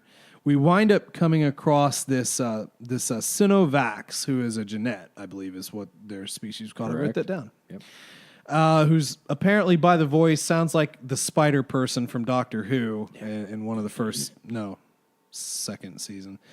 Anyway, Doctor Who, that's not Star Wars. So anyway, Cinemax is essentially paid Ramil to lose, to throw the race. Yeah. And he didn't really want to do that. He pulled a, I'm not going to do this. So she contingency plan, name of the podcast, and tried to blow him up. Yeah. Well, Dooku takes her into custody and uncovers probably one of the most uncomfortable things for the Jedi Council in a long time. So they realize that, and Dooku realizes this quick. Him and Qui-Gon is quick, buddy. He's smart. Whoa, he is a quick little SOB. Braylon knew about it. Mm-hmm. She was Cinemax's contact in the council. She looked the other way. Why? Because she was being blackmailed. Why? Because she had a kid. And why? Who was that kid? Oh, who? A Roth. Yep. Mind blown. I mean, the council was shaken at this. This is, they didn't see it. They didn't see anything. And this is like the foreshadowing. They don't see it because they don't choose their high to tower see. And they just don't care. And here's a good little argument between, Dooku and Yoda with this. It's like she didn't feel like she could go to you for help. I know. And Yoda's like, hoped her we would. Right. BS, Yoda. No, you wouldn't have. You could. You Well, would have kicked her off. Well, no, listen. I think Yoda would have, but the thing is that yes, she probably would. She wouldn't have been on the council because she effectively lied to him. But the thing is, and she did break her vows, quote vows, because I don't have children. But anyway, I mean, here's the thing. It's like, yeah, they're going to be afraid. Yeah, they don't want to lose anything, everything. You take these people as kids. Yep. They know nothing but you. All their and the masters are just like, they're these amazing people. Yep. And to disappoint them is like death. I mean, look at how Dooku reacts when Yoda's disappointed him. I know. Like a lightsaber to the chest. I know. So it's really, really tough. And this is essentially their parents. They're disappointed. I know. So let's fast forward. Dooku's on the council. Qui-Gon's off doing his thing. Dooku's on the council, and then Dooku speaks to the Senate. Rough moment. This is the Senate. He's trying to get protection for Outer Rim planets, and nobody wants to do it. There was the one senator who was like, "Oh, we can't do that." And he's like, "Well, didn't you just use the guard to like help your freaking mid-rim planet?" Well, we're a breadbasket, which was an interesting turn of phrase. Well, we could have other agricultural worlds, but the chancellor doesn't help him out either. The Bacta world was a breadbasket too, and we didn't help you either. Yeah. So that was tough. It gets shot down, and interesting little part. Rael Avros shows up and introduces old Sheev Palpatine to Dooku. Sheev doesn't have that much influence, but he helped me out of a spot when he was screwing the Queen of Naboo. Uh-huh. What an implication there. It's like, hey, Sheev, you want to just tell the Queen I said hi? Yeah, I'm sure she would be glad to see you again. What a dog, man. Anything with 2 legs and maybe 4 legs. And thanks, Rael. Thanks for just, fulfilling the prophecy. Yeah. Now, this is also around the time it is discussed more in Master and Apprentice, but Averroes' Padawan is killed. Yeah. And there's a very brief thing between him and Dooku, and basically like Dooku's like, you can come to me. You could come to me. You can come to me now. And he's like, I'll be okay. And he's still worried about his master more than himself. And he is. Yeah, he is. Let's see here. Which just reinforces, Dooku was not always a monster. He was a kind, caring Jedi. He was. He cared about people. Yeah. He really did. That was his goal in life, and it just got beat out of him. Yep. So let's continue on down the road here. Then we have D4 shows up. Good old D4. Sereno is under attack. Pirates have taken over. And was it just me, or at this point, they're setting up this little arc, and it's like, well, this doesn't seem like that big of a deal. Until you get into it. Until you It's get like, into oh, it. crap. And that's what the Senate and the council thought too. Yeah, but the kinda issue like to use is them wrong. right. But the issue is that the council and the Senate aren't going to help because Count Ramil didn't pay his galactic taxes. Yeah. And he 'Cause kind of now the Jedi are tax collectors. well, no, they're not. They're not going to collect his tax. They're just not going to help him. But yeah, no, seriously, he didn't pay, so they're not going to help him. What a bunch of BS, Yeah. man. But and this Won't help was the Outer Rim. Won't help Right. because of taxes. well. Here's another thing. So this is actually a sort of a break here. We've got another break. So after the council makes its decision, Dooku's like going to show D4 out, and he's like, "Where are you going?" It's like, "I'm going to show D4 to her transport, unless I need the Jedi Council's approval for Yeah. that." And Yoda's kind of taken back. It's like, "Dooku, Master Dooku," and he just walks out on him. It's like, you know what? I've had enough of your crap. Yeah. And does it... to me, it felt like they're kind of making their decision based on Dooku as well. I know. If it wasn't his homeworld, Yeah. it's Very possible. So then Dooku's obviously not done here. So he's actually going to go find a transport. He wants to go. And he goes to Braylon, who actually kind of start to like her. She's cool. she gives 0 Fs. Yeah. She's not she doesn't ain't have her tense anymore. she doesn't have her hypocritical facade. She's just like, I can't really help you because I'm still trying to get back in the good graces, but I know somebody who can. And it's Master Castana and Sifo Dyas. Now, Sifo Dyas and Dooku have been a bit estranged here, Yeah. but, and he's super seedy right now. He's all messed up, man. Yeah. He's been LSD tripping for like years. Oh, he's been having a rough go of it. But so they all go. They're heading to Serrano to try and see what they can do. Oh, well, D4 has a communique from Jenza. Yeah. Also should mention that, which is cut off. Dooku, you're my only hope. That would have been so good if they did that. Dooku. All right. Wow, did I jump around? I think I jumped around quite a bit. They crash land on the planet. That's fun. D4 dies at this point, correct? Yes. Yes. Yeah, hope so. she does. She dies in the crash. But the pirates are there when they get out of hyperspace or under attack. They crash land. D4 dies. Do wind up meeting back with Jenza. Figure out that Ramil has actually kind of betrayed the planet. He's got a massive droid army that's all controlled by a central hub. He's an android now, cyborg, whatever He's you want got to call him. robot legs, yeah, because he was obviously very screwed up from that getting blown up. And he went a little nuts. So essentially, that they've actually got to overthrow Ramil instead of the pirates, which is interesting. But before that can happen, Dooku encounters an old acquaintance. Him and Castana just kind of have a little fall. Little Humpty Dumpty fell off the wall. And they meet the dragon that, holds the world up, or what did The you say? dragon that holds the world together. The Terataka. And, man. So it's real. He knows it's real now. Yeah. And Castana's like, See, I told you, Castana. this is what I heard all those years ago. Oh, my God, you weren't insane. I thought you were crazy. That's why I picked Sifo Dyas. No, it didn't happen. But then it turned out he was insane, and he hears more stuff than you. Yeah.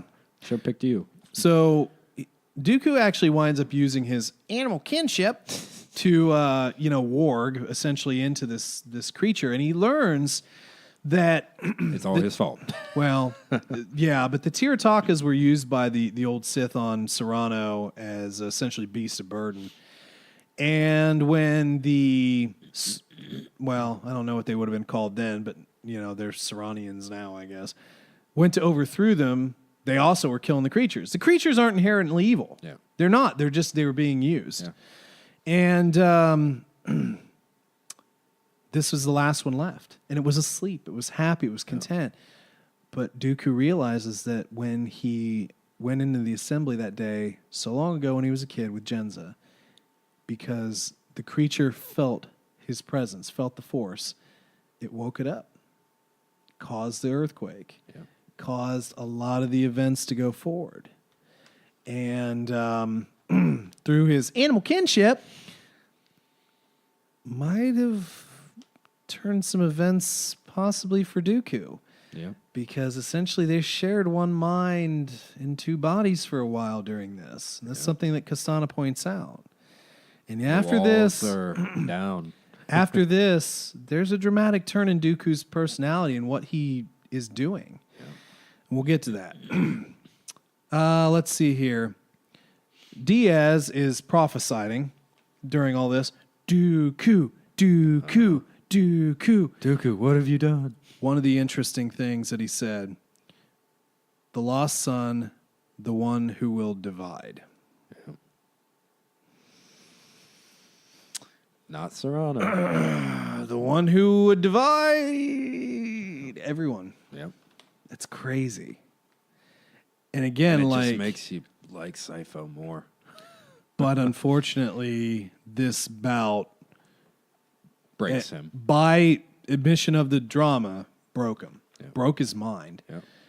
Now, we know from episode 2 that Sifo Dyas was the one who commissioned the clone army. How? Why would anyone had listened? How? But there's also talk in lore about like Castano and Sifo Dyas fighting for more defenses. Because Castana, we didn't really talk about this earlier. Castana, one of her old arguments with Yoda was, the Sith are coming back. We have to prepare. Why aren't you preparing? Yeah. And Because blind we are. well, that was an old argument, but you know they did, and eventually secretly behind the Jedi's back, the Council's back, Sifo Dyas commissioned this clone army, which turned on him. But anyway, Order 66. Oh, that was another Prophecy. thing during one of those visions. We heard Yep. Order 66 as well from Dooku's visions. Mm-hmm. So anyway, Dooku has the Terataka. I have Ramil goes crazy, and Dooku uses the Terataka to destroy the droids, Yep. and all of those go offline because you basically just have to destroy the hub, and Dooku kills Ramil, Yeah. and he says, for Serrano. And that's the turning point. And then I only have a few more notes here. It is winding down, but Dooku leaves the order to help Yep. Serrano. He doesn't even go back. He basically... He calls. He just calls into Yoda. Calls- Like, I'll give you my lightsaber. I'm done. Yeah, do-do-do-do-do-do-do-do. Can you hear me now? Wait. Well, let me walk outside. Master Dooku, I hear you. What do you need? But yeah, he leaves. He leaves. He's like, you know, I've got to help. This is essentially his. He feels as his my duty. calling, his duty. And Dooku. Man, it's crazy, but he becomes Count Dooku. This is how he becomes Count Dooku. He takes the planet. It's his now. He's living in the castle. And then we kind of have to get back into the Ventress story. Do we? I know I really haven't done much about it. Sorry. She does find Jenza. She is being held hostage by an agent of the Republic. Yeah.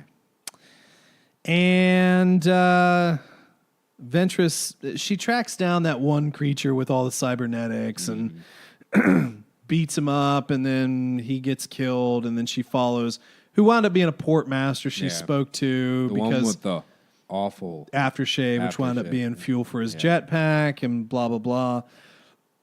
And he tries to, he was actually pretty clever, to be honest Yeah. with you, because when Ventress finally came after him, he acts like she's doing Yeah. the mind trick, but he's not affected by it. But she's also smart because the booby trap he led her to didn't work. So anyway, she does get Jenza. Jenza's pretty messed up, and she actually tells the latter half of this Serrano story to Ventress. Yeah. That's her telling that last half of the story. Well, Now the Ventress rough is part. pinned down. She calls Dooku and says, "We need help." And he'll send reinforcements. And what are those He didn't send reinforcements. He sent himself. Yep.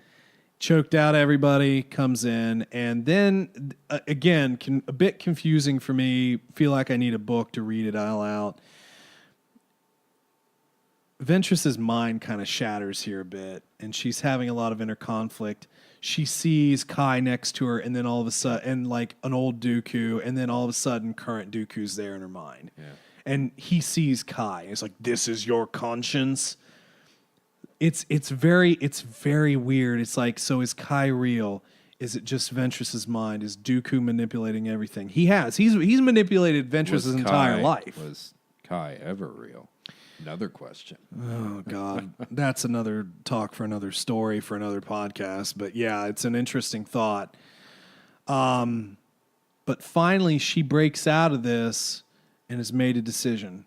Kai's with her. He's saying, "You have a decision. You can be good. You can run. You can kill Dooku. You can leave." Where would she go? What did she have? Well, then She has the mentality of a slave. that's the problem. Unfortunately. She's an assassin. She's owned by Dooku. And Dooku commands her to kill Jenza. And she does. And that's sad because, like, the whole reason why Jenza was, quote, kidnapped is that she was trying to seek help of the Jedi Order for Dooku. She cares about him so much, but she knows that he's changed. There's even the part in there talking about him like he's, looking scruffy and bloodshot eyes, and like he's basically running Sereno and he's just running himself into the ground. She sees the change. She wants to help, but what winds up happening is that he's so damn paranoid. And funny little line, cool little line, she says, the hooded man isn't helping. Was that exactly what she said? The hooded man isn't helping you. That's exactly what she says.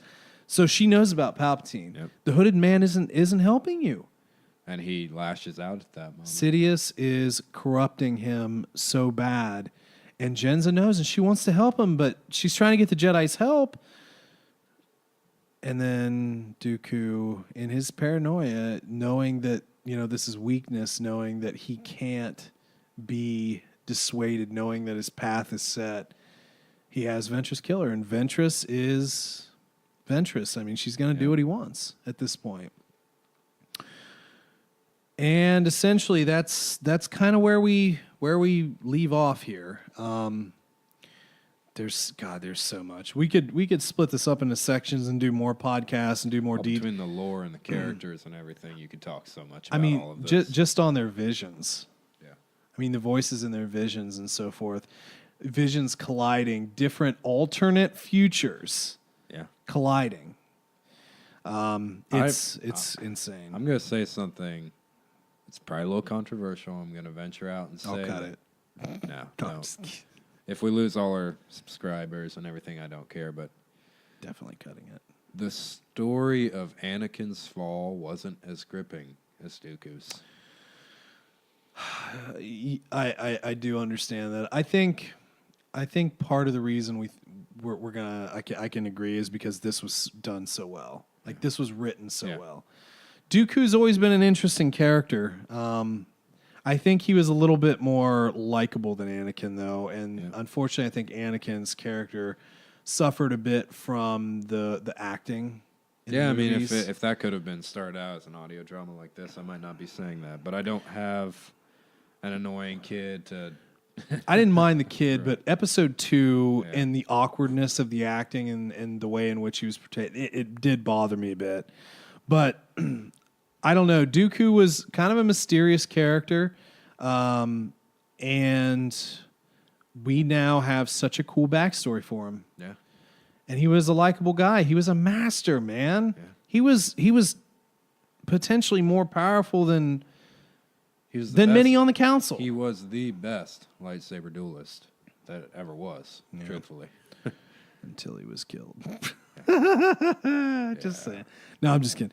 But yeah, I love this. I love this so much. This was a great audio drama.